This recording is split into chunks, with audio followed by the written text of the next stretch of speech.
ನಮಸ್ಕಾರ ಸ್ನೇಹಿತರೆ, ಡಿವೋಷನ್ ಚಾನಲ್ಗೆ ಸ್ವಾಗತ. ಈ ವಿಡಿಯೋದಲ್ಲಿ ನಾವು ಸೌಂದರ್ಯ ಲಹರಿ ಅದರ ಮಹತ್ವದ ಬಗ್ಗೆ ತಿಳಿದುಕೊಳ್ಳೋಣ. ಸಂಸ್ಕೃತದಲ್ಲಿ ಸೌಂದರ್ಯದ ಅಲೆಗಳು ಎಂದು ಅರ್ಥ. ಇದು ಆದಿಶಂಕರರು ಬರೆದ ಸಂಸ್ಕೃತದ ಪ್ರಸಿದ್ಧ ಸಾಹಿತ್ಯ ಕೃತಿಯಾಗಿದೆ. ಸೌಂದರ್ಯ ಲಹರಿಯನ್ನು ಕಾಶ್ಮೀರದಲ್ಲಿ ರಚಿಸಲಾಗಿದೆ. ಸೌಂದರ್ಯ ಲಹರಿಯು ಕೇವಲ ಪವಿತ್ರ ಸ್ತೋತ್ರಗಳ ಸಂಗ್ರಹವಲ್ಲ, ಆದರೆ ತಂತ್ರ ಪಠ್ಯ ಪುಸ್ತಕವಾಗಿದೆ. ಶ್ರೀಯಂತ್ರ ಪೂಜೆ ಮತ್ತು ಪೂಜಾ ವಿಧಾನಗಳ ಬಗ್ಗೆ ಸೂಚನೆಗಳನ್ನು ನೀಡುತ್ತದೆ. 100 ವಿಭಿನ್ನ ಸ್ತೋತ್ರಗಳು, 100 ವಿಭಿನ್ನ ಯಂತ್ರಗಳು, ಪ್ರತಿಯೊಂದು ಶ್ಲೋಕಕ್ಕೂ ಒಂದರಂತೆ. ಇದು ಪ್ರತಿ ನಿರ್ದಿಷ್ಟ ಶ್ಲೋಕಕ್ಕೆ ಸಂಬಂಧಿಸಿದ ಭಕ್ತಿಯನ್ನು ಮಾಡುವ ಸೂಕ್ತವಾದ ತಂತ್ರ ವಿಧಾನವನ್ನು ವಿವರಿಸುತ್ತದೆ. ಸೌಂದರ್ಯ ಲಹರಿಯ ಹಿನ್ನೆಲೆ ಹೀಗಿದೆ. ಒಮ್ಮೆ ಶಿವ ಮತ್ತು ಪಾರ್ವತಿಯನ್ನು ಪೂಜಿಸಲು ಆದಿಶಂಕರರು ಕೈಲಾಸಕ್ಕೆ ಭೇಟಿ ನೀಡಿದ್ದರು ಎಂದು ಹೇಳಲಾಗುತ್ತದೆ. ಅಲ್ಲಿ ಶಿವಭಗವಂತನು ಶಂಕರನಿಗೆ ಉಡುಗೊರೆಯಾಗಿ 100 ಶ್ಲೋಕಗಳನ್ನು ಹೊಂದಿರುವ ಹಸ್ತಪ್ರತಿಯನ್ನು ಕೊಟ್ಟನು.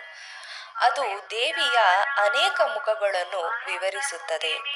ಶಂಕರರು ಕೈಲಾಸ ದರ್ಶನ ಮುಗಿಸಿ ಹಿಂತಿರುಗುತ್ತಿದ್ದಾಗ ದಾರಿಯಲ್ಲಿ ನಂದಿಯು ಅವರನ್ನು ತಡೆದು ಅವರಿಂದ ಹಸ್ತಪ್ರತಿಯನ್ನು ಕಿತ್ತು ಎರಡಾಗಿ ಹರಿದು ಒಂದು ಭಾಗವನ್ನು ತೆಗೆದುಕೊಂಡು ಇನ್ನೊಂದನ್ನು ಶಂಕರರಿಗೆ ಕೊಟ್ಟರಂತೆ.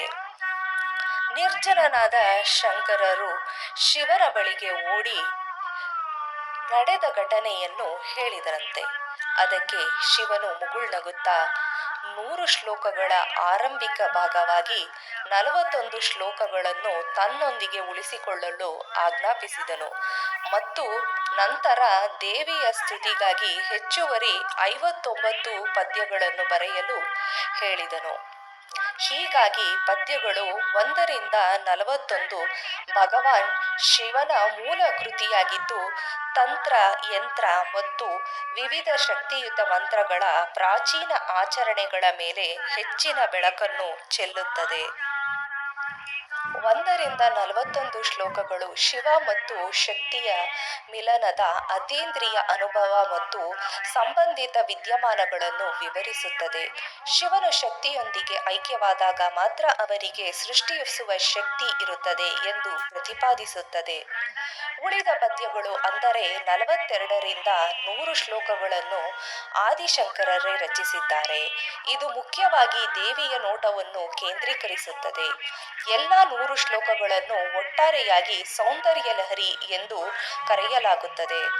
ಸೌಂದರ್ಯ ಲಹರಿ ಕೇವಲ ಕಾವ್ಯವಲ್ಲ, ಇದು ತಂತ್ರ ಪಠ್ಯ ಪುಸ್ತಕವಾಗಿದ್ದು ಪೂಜೆ ಮತ್ತು ಅರ್ಪಣೆಗಳ ಸೂಚನೆಗಳನ್ನು ನೀಡುತ್ತದೆ.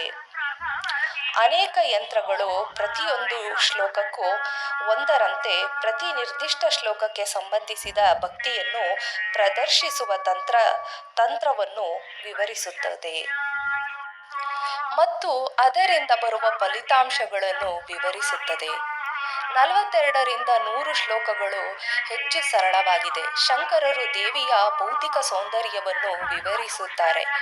ಇದರ 103 ಶ್ಲೋಕಗಳು ತ್ರಿಪುರ ಸುಂದರಿ ದೇವಿಯ ಸೌಂದರ್ಯ, ಅನುಗ್ರಹ ಮತ್ತು ಮುನಿಷಿತ್ವವನ್ನು ಸ್ತುತಿಸುತ್ತವೆ. ಮೊದಲನೇ ಶ್ಲೋಕದಲ್ಲಿ ಶಕ್ತಿಯೊಂದಿಗೆ ಐಕ್ಯವಾಗಿರುವ ಶಿವನು ಸೃಷ್ಟಿಸುವ ಶಕ್ತಿಯನ್ನು ಹೊಂದಿದ್ದಾನೆ ಅಥವಾ ಇಲ್ಲದಿದ್ದರೆ ಅವನು ಚಲನೆಗೆ ಸಹ ಅಸಮರ್ಥನಾಗಿದ್ದಾನೆ. ಇದೇ ವಿಚಾರವನ್ನು 24ನೇ ಶ್ಲೋಕದಲ್ಲಿ ಹೊರತರಲಾಗಿದೆ. ಬ್ರಹ್ಮನು ಬ್ರಹ್ಮಾಂಡವನ್ನು ಸೃಷ್ಟಿಸುತ್ತಾನೆ, ವಿಷ್ಣುವು ಕಾಪಾಡುತ್ತಾನೆ, ರುದ್ರನು ನಾಶ ಮಾಡುತ್ತಾನೆ ಮತ್ತು ಮಹೇಶ್ವರನು ಎಲ್ಲವನ್ನೂ ಹೀರಿಕೊಳ್ಳುತ್ತಾನೆ ಮತ್ತು ಸದಾಶಿವನೊಳಗೆ ಸೇರುತ್ತಾನೆ. ದೇವಿಯ ಶಕ್ತಿಯಿಂದ ಆದೇಶವನ್ನು ಪಡೆದಾಗ ಸದಾಶಿವನು ಹಿಂದಿನಂತೆ ಎಲ್ಲವನ್ನೂ ಮರುಚಟುವಟಿಕೆಗೆ ತರುತ್ತಾನೆ. ದೇವಿಯ ಅಂತಹ ಪ್ರಾಮುಖ್ಯತೆಯನ್ನು 34ನೇ ಮತ್ತು 35ನೇ ಪದ್ಯಗಳಲ್ಲಿಯೂ ಕಾಣಬಹುದು. ಸೌಂದರ್ಯ ಲಹರಿಯ ಮೇಲೆ ಸಂಸ್ಕೃತದಲ್ಲಿಯೇ 36ಕ್ಕೂ ಹೆಚ್ಚು ಭಾಷ್ಯಗಳಿವೆ. ಲಕ್ಷ್ಮೀಧರ, ಕಾಮೇಶ್ವರ ಸುರಿ, ಕೈವಲ್ಯಾಶ್ರಮ ಮತ್ತು ಡಿಂಡಿಮ ಕವಿ ಅವರ ವ್ಯಾಖ್ಯಾನಗಳು ಹೆಚ್ಚು ಪ್ರಸಿದ್ಧವಾಗಿವೆ. ಸ್ನೇಹಿತರೆ, ನಿಮಗೆ ಈ ವಿಡಿಯೋ ಇಷ್ಟ ಆಗಿದ್ದಲ್ಲಿ ಲೈಕ್ ಮಾಡಿ, ಶೇರ್ ಮಾಡಿ ಮತ್ತು ಕಮೆಂಟ್ ಮಾಡಿ. ಕೇಳಿದ್ರಲ್ಲ ಸ್ನೇಹಿತರೆ, ಸೌಂದರ್ಯ ಲಹರಿಯ ಮಹತ್ವನ. ಸೌಂದರ್ಯ ಲಹರಿ ಅನ್ನೋದು ಈ ಕಾವ್ಯ ತಾಯಿ ಲಲಿತಾದೇವಿಯ ಕುರಿತು ಬರೆದ ಕಾವ್ಯ, ಮಹಾಕಾವ್ಯವಾಗಿದೆ. ಅರ್ಧ ಕಾವ್ಯವನ್ನು ಶಿವ ರಚಿಸ್ತಾನೆ. ಮಿಕ್ಕಿನ ಇನ್ನೂ ಉಳಿದ ಅರ್ಧ ಕಾವ್ಯವನ್ನು ಶಂಕರಾಚಾರ್ಯರು ರಚನೆ ಮಾಡಿದ್ದಾರೆ. ಸೌಂದರ್ಯ ಲಹರಿಯನ್ನು ದಿನ ಓದುವುದರಿಂದ ನಾವು ಎಷ್ಟೋ ಸಾಧನೆಗಳನ್ನು ಮಾಡಬಹುದು. ನಮಗೆ ಏನೇ ಕಷ್ಟ ಬಂದರೂ, ನಮಗೆ ಏನೇ ನೋವಾದರೂ ಆ ದೇವಿ ಕಾಪಾಡ್ತಾಳೆ. ತಾಯಿಯ ಮೇಲೆ ನಂಬಿಕೆ ಇಟ್ಟು ನಾವು ದಿನ ಸೌಂದರ್ಯ ಲಹರಿಯ ಪಠನೆ ಮಾಡೋದ್ರಿಂದ ನಮಗೆ ತುಂಬ ಒಳ್ಳೆಯದಾಗುತ್ತೆ.